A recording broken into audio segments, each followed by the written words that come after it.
When my husband told me his mother needed to stay with us for just 2 weeks, I said yes. That was my first mistake. My second mistake was believing the words just 2 weeks. His mother, Linda, never liked me. She never said it directly, of course. She was the type of woman who smiled at you across the dinner table, then texted her son. "She's nice, I suppose, just not really right for you." I saw that message by accident before our wedding. My husband, Adam, had left his phone on the kitchen counter, and the notification popped up while I was making coffee. I pretended I hadn't seen it. That was stupid of me. Adam and I had been married for 4 years. We lived in a house I inherited from my grandmother. It wasn't some huge mansion, but it was a beautiful home. 3 bedrooms, a garden, a small front porch, and a kitchen I had spent almost a year renovating myself. The house was legally mine. And as I eventually learned, that had always bothered his family. During the first couple of years of our marriage, Adam used to joke. "Technically, I live in my wife's house." I laughed every time. I thought it was harmless. Then his mother started saying things like, "A man should feel like the head of his own home." Or, "It must be uncomfortable for Adam to live on a woman's territory." Or my personal favorite, "The house is lovely, but it doesn't feel like a family home. It feels too much like yours." I would calmly reply, "Well, yes. Because it is mine." After that, Linda would press her lips together and go quiet for 5 minutes. Anyway. One evening, Adam came home and told me his mother was having problems with her apartment. Apparently, the upstairs neighbors had a pipe burst, her ceiling was damaged, everything smelled damp, and she couldn't possibly live there while repairs were being done. "She just needs somewhere to stay for a little while," he said. I already knew where this conversation was going. "How long?" I asked. 2 weeks. Maximum. I looked at him.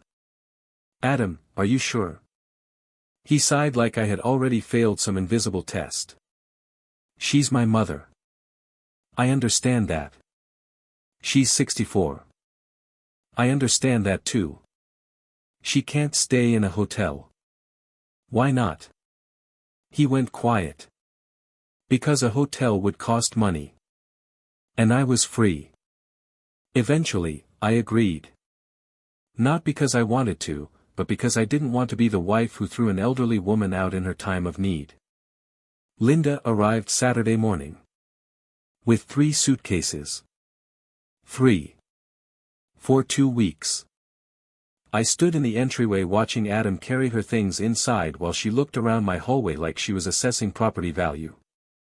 "Well," she said, taking off her coat, "I suppose we'll have to get used to this." I smiled. "Temporarily." She looked at me. "Of course, sweetheart." I hated when she called me sweetheart.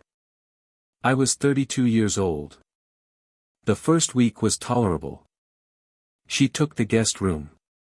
I cleared out space in the closet for her. I bought her favorite tea.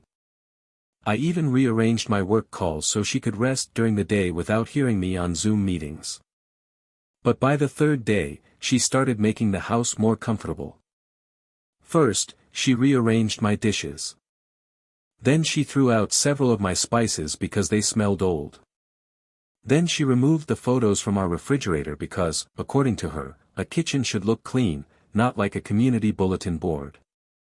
I told Adam. "Your mother is moving my things." He said. "She's just trying to help." That became the sentence I heard almost every day. She was just trying to help. When she washed my silk blouses on the towel setting, she was just trying to help. When she told our neighbor I wasn't very domestic, but Adam was patient, she was just trying to help. When she started cooking dinner every night and sighing dramatically whenever I ordered takeout after a 12-hour workday, she was just trying to help. At the end of the 2nd week, I asked Adam. "So, is your mother's apartment almost repaired?" He didn't look up from his laptop. It's more complicated than they thought. Something tightened in my chest. What does that mean? It might be another couple of weeks. I slowly placed my mug on the counter. Adam. We agreed on 2 weeks. He rubbed his face. I know, but what am I supposed to do? Put my mother on the street? Don't manipulate me. I'm not manipulating you. You are. There are hotels. There are short-term rentals. There's your sister. He snapped his eyes up at me. Rachel has kids. I work from home. That's different. And that was the first time I fully understood it. My discomfort didn't count as real discomfort to him.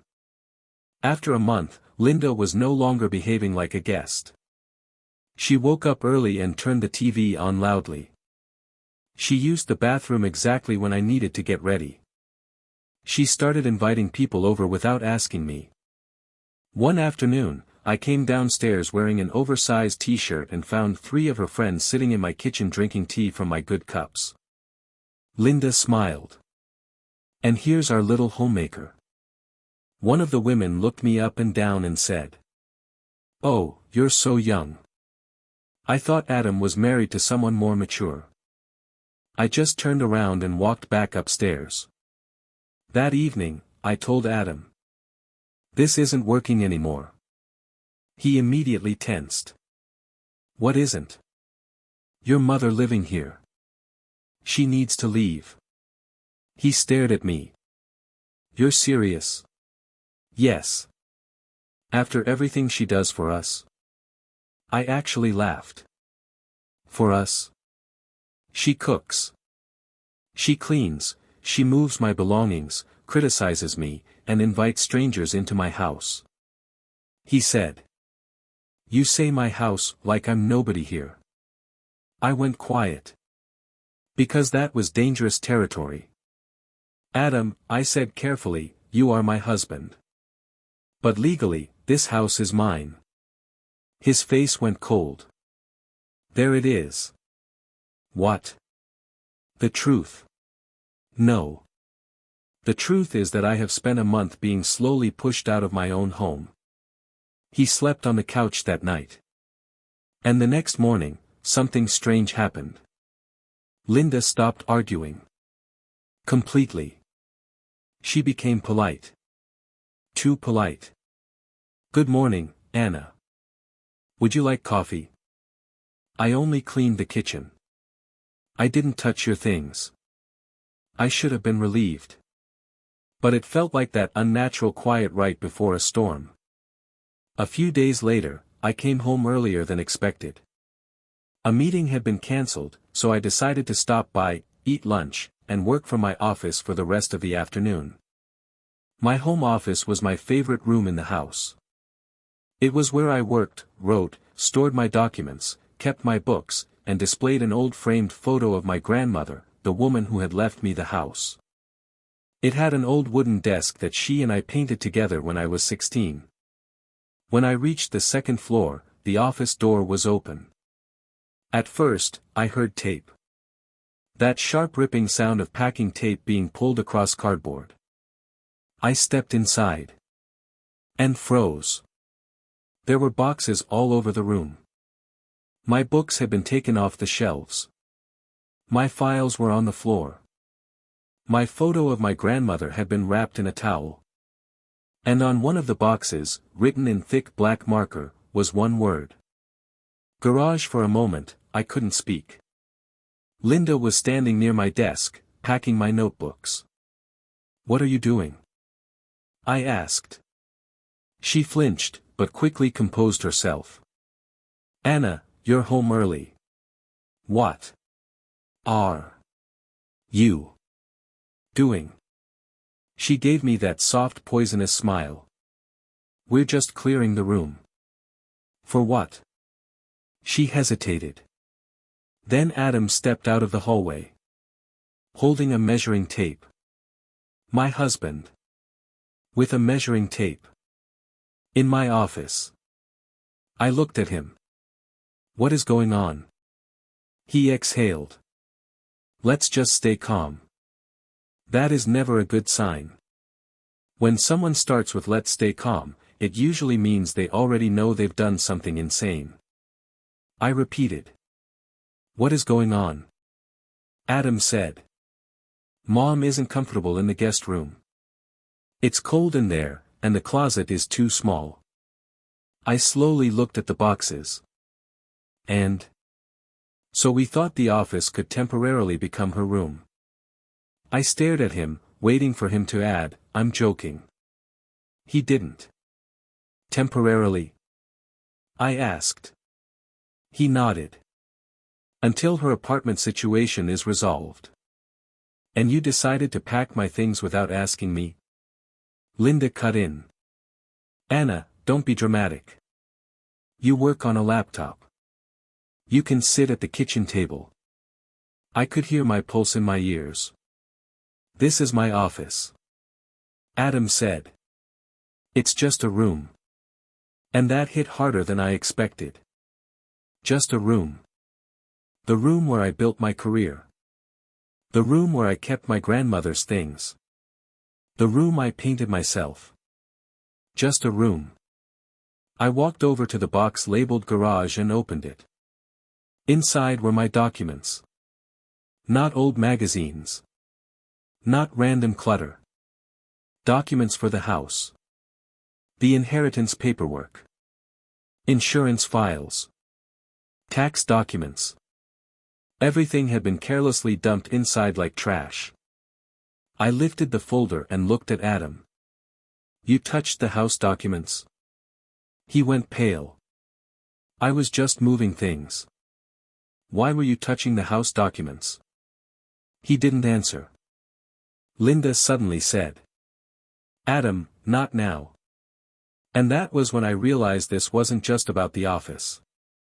I turned to her. What do you mean, not now? She pressed her lips together. Adam said. Anna, you're overreacting. I pulled out my phone. Okay. He frowned. What are you doing? Calling my lawyer. And that was when he truly panicked. Wait. I stopped.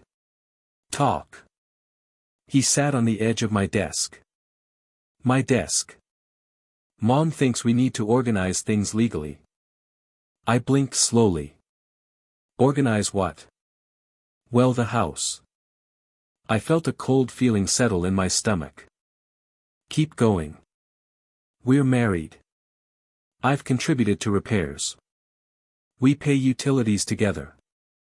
Mom said it would only be fair if part of the house was officially recognized as mine. For a second, I couldn't even process what I was hearing. Then I understood. You wanted me to sign over half my house to you. He rushed to correct me. Not sign it over. Just acknowledge that it's marital. I looked at Linda. She wasn't smiling anymore. I asked.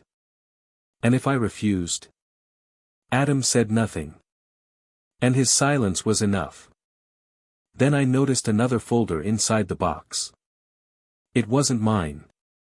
I opened it. There was a printed document inside. A draft. At the top, it said. Household Space Allocation Agreement. I read it, feeling colder with every line. The main bedroom would remain for the married couple. The office would be assigned to Linda for permanent residential use. The guest room would become a future nursery. And the garage would be used for Anna's personal belongings that are not of household necessity.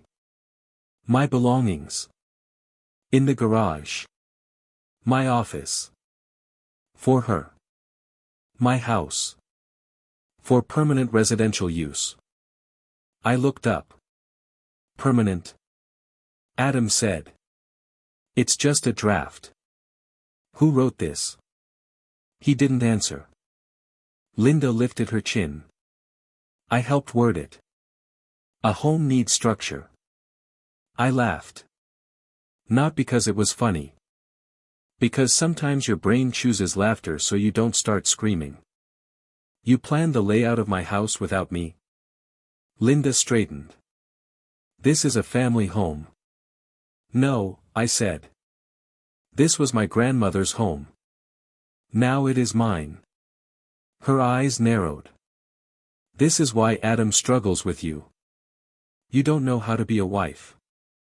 Adam said. Mom, stop. But it was too late. I looked at him. You knew. He didn't answer. You knew she was planning to stay permanently. He said quietly. I thought eventually you'd get used to it. And there it was. Not we were going to discuss it. Not I was going to ask you. Not I'm sorry. Just. You'd get used to it. I nodded. Okay. Adam looked hopeful for half a second. Okay. Yes. I'll get used to it. He relaxed. Then I said. I'll get used to the quiet after you both leave. Linda scoffed. Don't be ridiculous. I looked at the clock. You have 2 hours. Adam stood up. Anna, don't start. I'm not starting. I'm ending this. He stepped closer. This is my home too. I held up the folder with the house documents. No. And right now you should be very grateful I'm not the kind of wife your mother wanted me to be. Because a foolish wife would have already signed something. His expression changed. And in that moment, I finally saw what I had avoided seeing for 4 years. He wasn't just a weak son caught between his wife and his mother. He was participating. Maybe he wasn't the director of the whole plan. But he was definitely an actor in it. I went downstairs, locked myself in the bathroom, and called my lawyer. Then I called my brother. Then I called a locksmith. 40 minutes later, my brother Michael arrived. He didn't yell. He didn't threaten anyone. He just walked into the house, looked at the boxes in my office, then looked at Adam and said. Pack your things. Adam tried to talk to him man to man. This is a family matter. Michael replied, no. This is a property matter. And the property owner asked you to leave. Linda started crying. I'm an elderly woman. I'm being thrown out. Michael looked at her 3 suitcases, the open closets, and my office half packed into boxes. You're not being thrown out. You're being returned to wherever you came from. Adam packed his things. Slowly. Dramatically. Like he wanted me to understand that I was the one destroying everything. Before he left, he said. You're going to regret this. I replied. I already do. I regret not doing it a month ago. They went to stay with his sister. Yes, the same sister who had kids and supposedly couldn't take their mother in. Apparently, she could. She just didn't want to. The next day, I changed the locks. A week later, I filed for divorce. And that's when the second act of the performance began. Adam sent long messages. Mom went too far. I was under pressure. You have to understand, I was caught in the middle. We can still fix this if you apologize for how you treated my mother. I read that last message 3 times. If I apologized. For reacting to being slowly pushed out of my own house. I didn't respond. Then Linda messaged me. You destroyed a family over a room. I replied only once, no. You destroyed trust over a house. Then I blocked her. The funniest part happened about a month later. Adam asked to meet. I agreed, but only in a public CAF and only during the day. He arrived looking tired. Smaller somehow. Less confident. He told me he was sleeping on a fold-out couch at his sister's place, Linda was fighting with Rachel's husband, the kids were too loud, and overall, the situation wasn't working. Then he said. I miss the house. Not me. The house. I smiled. I know. He realized what he had said and quickly tried to correct himself. I mean, I miss us. But it was too late. Sometimes people accidentally tell the truth, and no amount of words afterward can cover it. The divorce went faster than I expected. He couldn't get the house. My lawyer told me from the start that his chances were almost non-existent. It was inherited property. The paperwork was clean. The house was mine before the marriage and remained mine during it. Adam tried to claim compensation for renovations. But most of the renovations had been paid from my own account. His contribution turned out to be mostly a TV, which he took with him. Fine. Let him have it. I kept the house. The silence. The office. And my grandmother's photo, which I placed back on the shelf. The first night after everything was finally over, I slept for almost 12 hours. The next morning, I went downstairs, made coffee, and for the first time in months, I didn't hear another woman's voice telling me I was holding the mug wrong, cooking wrong, cleaning wrong, living wrong, and being a wife wrong. I just stood by the window and looked out at the garden. My garden. My house. My life.